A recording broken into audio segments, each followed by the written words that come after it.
Good evening, ladies and gentlemen, boys and girls. I would like to present to you part 3 of my foundation stacking series.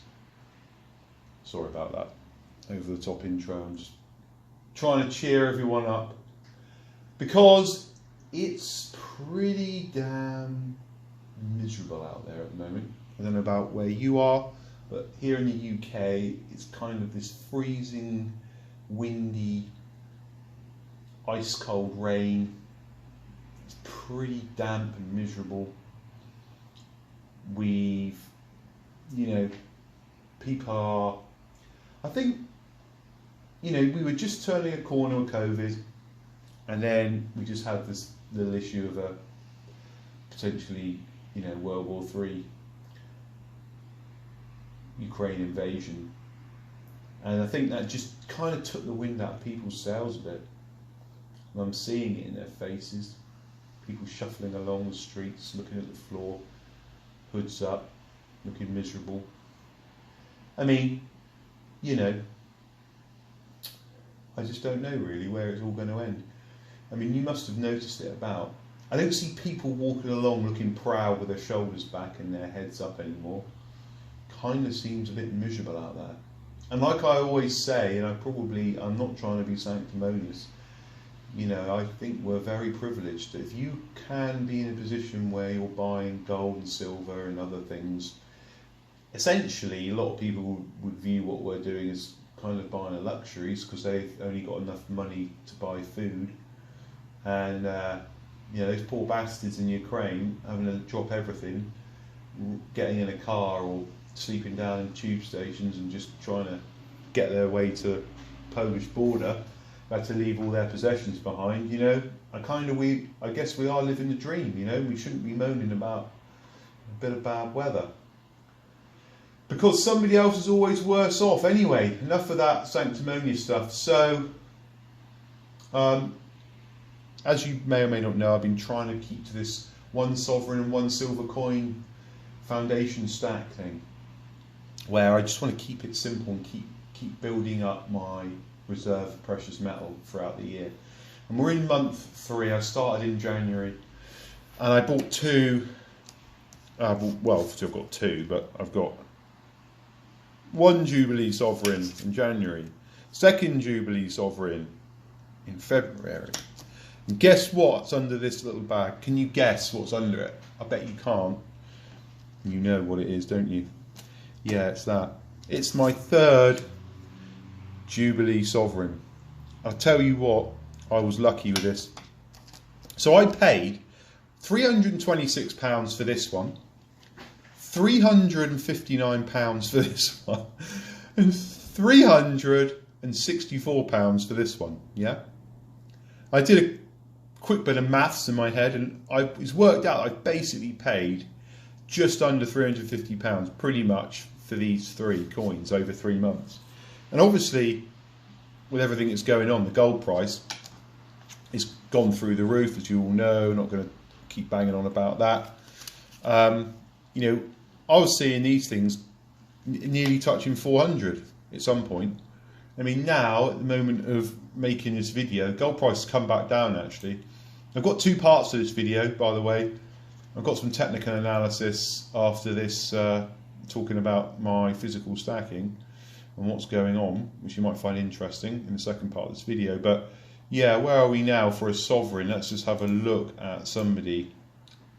Yeah, £382.69 for one, roughly, on a couple of sites, 381, 383. So even though I paid 364, which is quite painful considering 2 months ago it was £40 less, still was significantly cheaper than buying it now. And I was humming and ahhing about that. It really, I can't tell you how painful it was, me trying to part with cash to buy that, even though I'm trying to tell myself we're in it for the long game, there's no problem. It's just a psychological thing of just knowing you're paying more for something. So I'm going to have to think carefully now. Obviously, the price of gold at the moment doesn't make sense for me to really buy much more. I believe it will come down when this Ukraine situation resolves itself. Although you still have got inflation out at 7.9% today, as I'll talk about later on, and that was still in the background, and gold was still going up anyway before the Ukraine issue.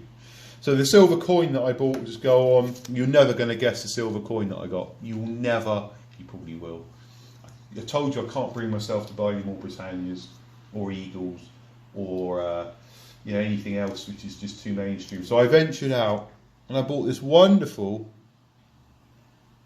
Robin Hood 1 ounce fine silver coin. Can you see that little black mark just underneath his crotch there? Yeah, it's like right there. It's not really good point with my thumb. Pretty pants that, really. I mean, another day, look at it, that big black spot. You know, a year ago, I'd been on the phone emailing him going, oh, you sent me a shit coin, give me another one. I mean, now I just got to be practical. I just got to be practical. It's just a 1 ounce bullion coin with kind of touch of semi-numismatic value about it. It's okay. It's what it is. What it is. I haven't got the time, or I haven't got the energy now to fight that. You know, a bit disappointing, but I mean, as they picked it off the rack or the stack or the tube or whatever it was, probably saw that and thought, you know, regular customer from this particular person could have done a bit better. Anyway, let's not moan about that too much. As I said, I should be grateful that I'm able to buy this stuff and have it. So really, we're up to about 10 bullion sovereigns at the moment and some other bullion in the background there. I've got more sovereigns than that are slabbed. But I got to the conclusion to this video is that this sort of stack update is really that I'm going to find it hard to bring myself to buy another sovereign at 385, 400 pounds next month if gold price continues like it does, holding around 2,000, it goes through the roof. So I'm breaking, you know, I want to let you know that I may have to abstain and wait until that price retracts, and I hope you're going to forgive me for that, because it's just, I think you just got to take a step back, and it's all very well being bullish, you know.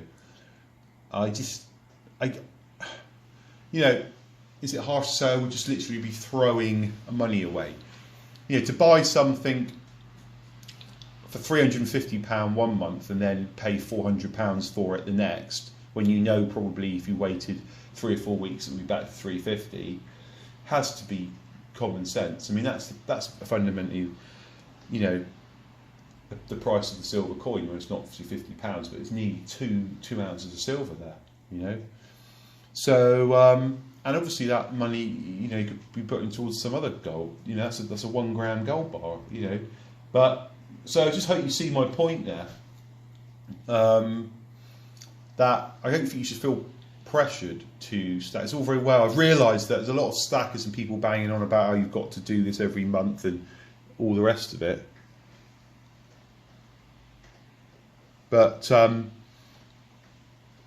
I don't think it's completely practical to expect you know, we're human beings, and you may have, I don't know what people's financial situation is, but there's no shame in taking a break and just sitting tight and seeing what's going on, you know. Or you could buy a smaller amount of gold. You could buy 1/10 or something like that. But I mean, the problem with that is you're going to pay even more of a premium on that. So, you know, I don't know really. I'm thinking about it. You know, this is just a project or an experiment really to see how I feel about doing this. I suppose you could say I could have been saving that money. I could have opened a high interest bank account, if such a thing exists anymore, where you get more than 1% for your money. And instead of buying this, I could have been putting £350 in it instead every month and saving it. It'd be interesting to see if I did that, my ISA, we have an ISA in England, an individual savings account, if at the end of the year I'd put £350 in it every month, and to see which had gone up. I could probably do that experiment anyway and calculate that actually, and see by the end of the year which is I've got a better return on my gold bullion, my physical gold bullion, or the money I put in the bank. But actually, talking of banks and money in the bank, and this is going to sound conspiracy theory, this, but I literally just took out about 35% of all my cash. I just thought, I'm not having all my money in the bank. I'm just not happy at the moment with the way things are. I know it sounds ridiculous because, you know, in the UK you're guaranteed up to £85,000 and all the rest of it, but I just don't like the current financial situation. I don't want to be in a vulnerable situation where I've got all my cash in one place and there's some announcement on the news or something which triggers people wanting to take their money out, and they just say no, and they just click a button and say, that they've done in some countries like Venezuela, you're only allowed to take that, like 1% of your savings a day and things like that, where they've got insane interest rates, But so yeah, that's just where I am with it. I don't like being in that situation. Maybe you've done the same. I don't know. So I like to have a bit of cash around. Obviously, have some bullion around, and some other assets. I'm going to talk about crypto. I've talked about it in the second half of the video.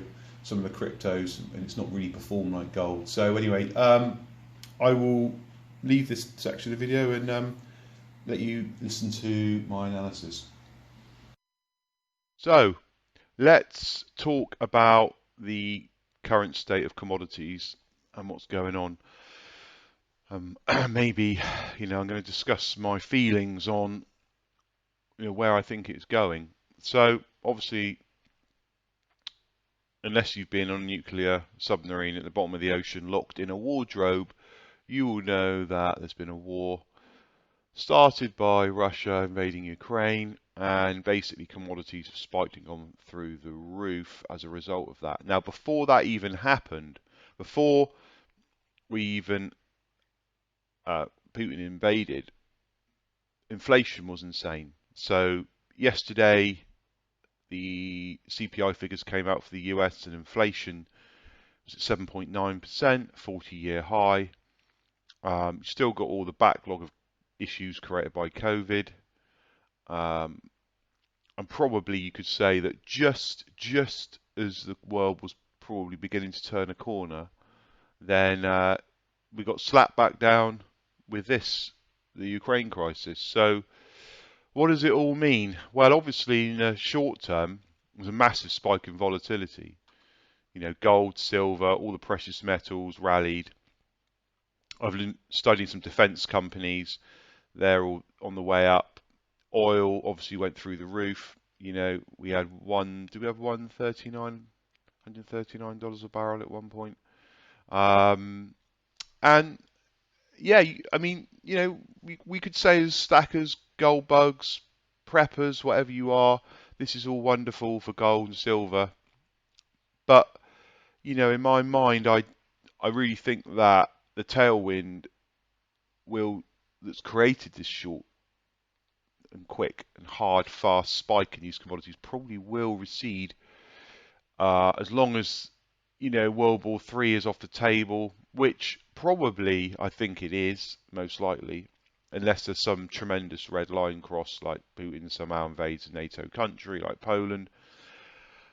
I don't think he really wants to do. I think he wanted to obviously change the leadership of Ukraine and make it more pro-Russian. And he probably thought Zelensky was going to roll over, and he didn't. And Ukrainian people have dug in. They're hard people, they're going to fight to the death. And of course, this is probably the last thing in the world he wants to do is flatten it, nuke it, and make it a mound of rubble. But whether you can hold a country, near this size, slightly bigger than France, I think, with a couple 100,000 troops, is another thing. You might be able to capture some cities, but to actually dominate and control a country that size is another question. So we'll see what happens. But it's almost like, let's have a look at the gold price. We can see that, we had the invasion and we had this massive spike and boom, hitting, 2,074 dollars at one point, and then we sold off. It's kind of like on the way up, the FOMO of, we're going to war, gold is performing, I must buy it. And that's good that gold has shown that it is that trusted asset. But on the daily chart here, and you can see it's kind of like as soon as it looks like maybe it's not going to be quite as bad as it is, or the war's going to be resolved, there's going to be some peace talks, or World War III is off the table, then the price seems to come back. But it is actually holding around 2000. So I'd say, is this going to be the new base?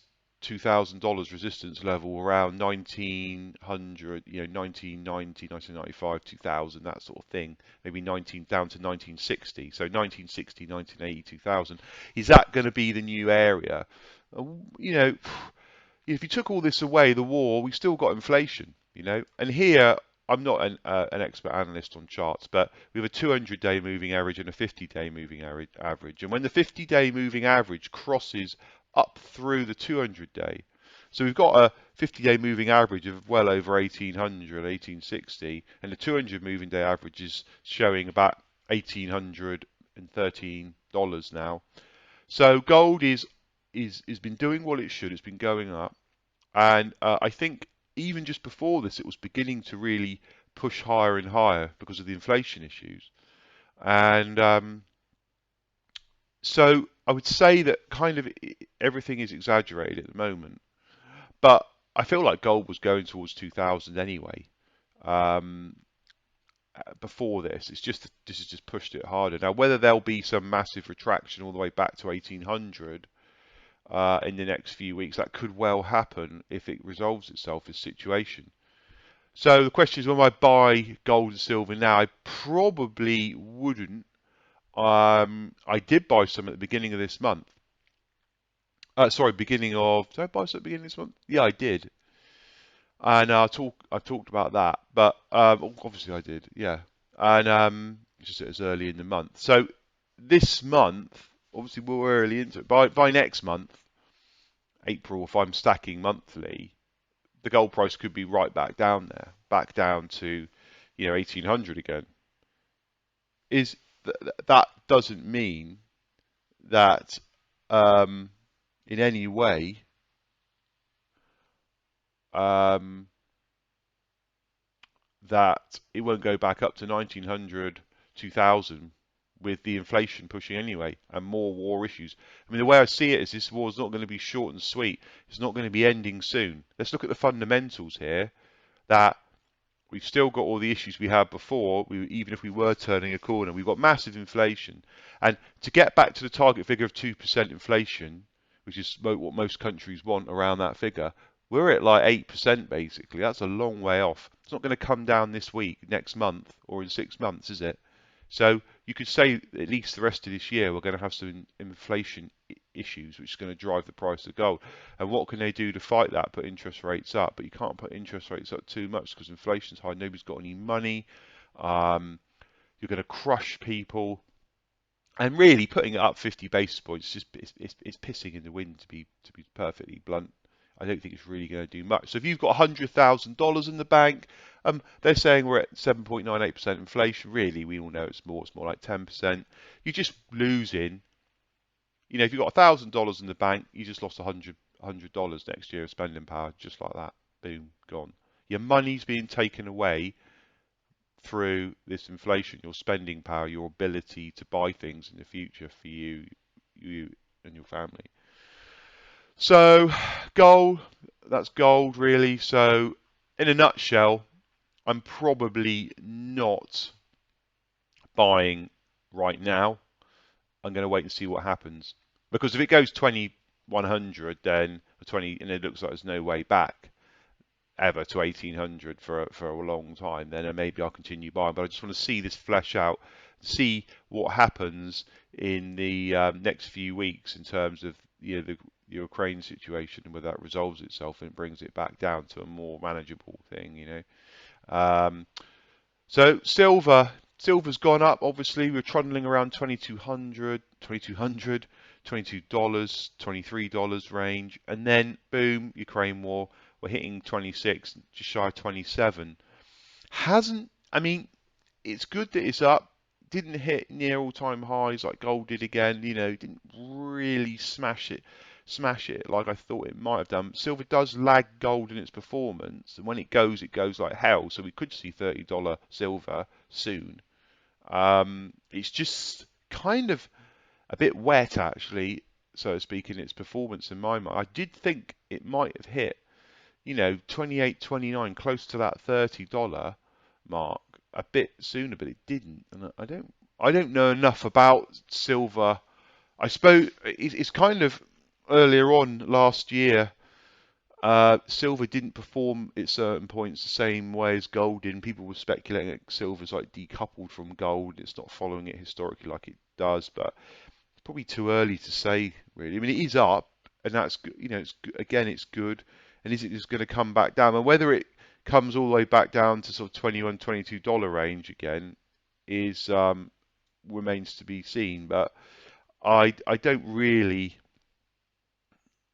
see with this current situation it doing that. And I suppose you could say, actually, I was buying silver at $27, $28.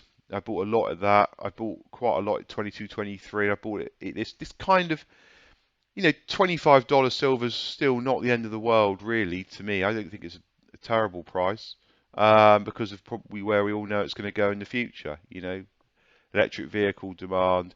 What is it? There's 15 kilograms of silver in a Tomahawk warhead, apparently. Not a very nice thing to talk about, but obviously these commodities have got to come from somewhere and be paid for by somebody. And I mean, and I was just thinking, you've got the price of oil going up, and obviously the knock-on effect of all of that coming down the line.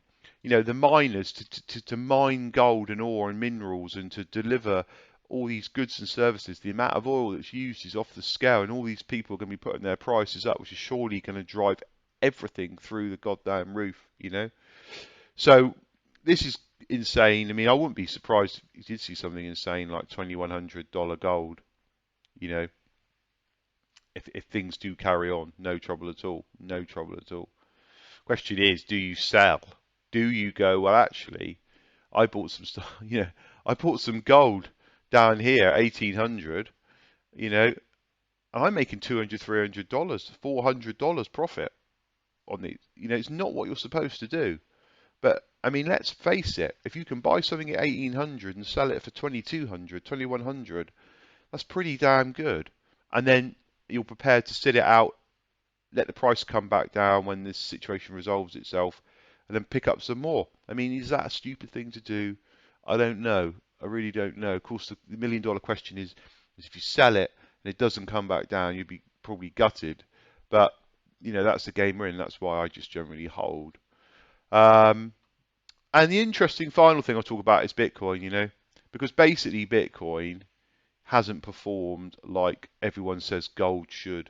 Gold, Bitcoin's the new gold. Bitcoin will outperform, gold in the future. Nobody will bother with it. It's boring gold, it's just this lump of metal. Who needs it? Crypto's the way ahead. And I hold Bitcoin. I have Bitcoin. I have other cryptos, but it's clearly investors have decided, judging by the markets and the movement, that in no way, shape or form has Bitcoin performed as a store of value, wealth preservation in a time of crisis. Because we can look at the chart and it's as clear as day. There's a little tiny spike here, but it's been wobbling around this area between range of 35 to 45 for weeks, for months. So that is kind of, as somebody that holds some Bitcoin, do I want it to act like more like a store of value, like gold, in times of crisis? I guess I probably am a bit disappointed that it hasn't performed like that. I mean, you would have thought it, considering we're up at $69,000 or whatever it was in November, which is less than 6 months ago, and we've had a nice climb down. Some people might say, oh, we're reaching the bottom. We've had this crisis, we've been going up, but we've not actually even didn't even hit 50k. Why is that? We're going to crypto winter. Somebody out there who buys crypto, tell me why you think Bitcoin has not performed in this current crisis, because it is touted as digital gold. So maybe I am going to see it's too early, and maybe we are just going to see a huge spike to the upside. And who knows? But I mean, you know, it is what it is. So that's where I am with that. And the final thing, sorry, the final thing, yeah, the Hanky Coffness gold sentiment score. So I've talked about this in a previous videos. I think if you go to gold silver price watch or the goldreport.com or something like that, just Google it, gold report sentiment score. You get this chart. It's a free service. And the last video I made, even though gold was having quite a good rally and inflation was up, it was still very bearish. We've moved obviously just off of neutral. We're coming towards sort of mildly bullish. So this is moving slowly, but I don't know whether, given the gold price and things, it seems to be lagging a bit.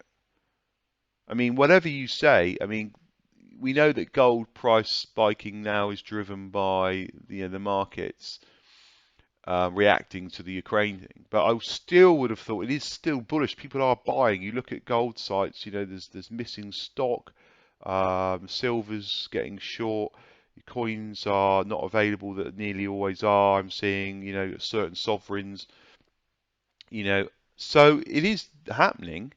So I question why this is lagging, but it has obviously moved significantly from like here, -5, all the way to here, which is a big move in itself, you could say. So maybe within a couple of weeks it's going to be all down here, So we'll see. We will see. So anyway, that's just an overview of what's been going on and what I'm thinking, and let me know what you think.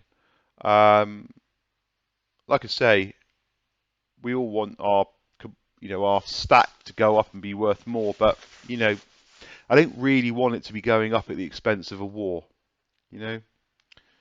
It's not right. It's not. Gold was just actually doing really nicely, just beginning to get some momentum with all the rest of the issues going on. But it's just be prepared for the sharp retraction in this price, potentially a couple of $100 if the situation resolves itself, like essentially a sell-off. Um, but I don't think it's done. I really don't think we're anywhere near done with the price of gold at the moment. Anyway, that's it from me. Give us a thumbs up if you like this, share it around. Please hit subscribe if you don't. I think I looked at some stats and about 82% of all the people that watch my videos don't actually subscribe. So that would really help me out if you found this useful. And bye for now.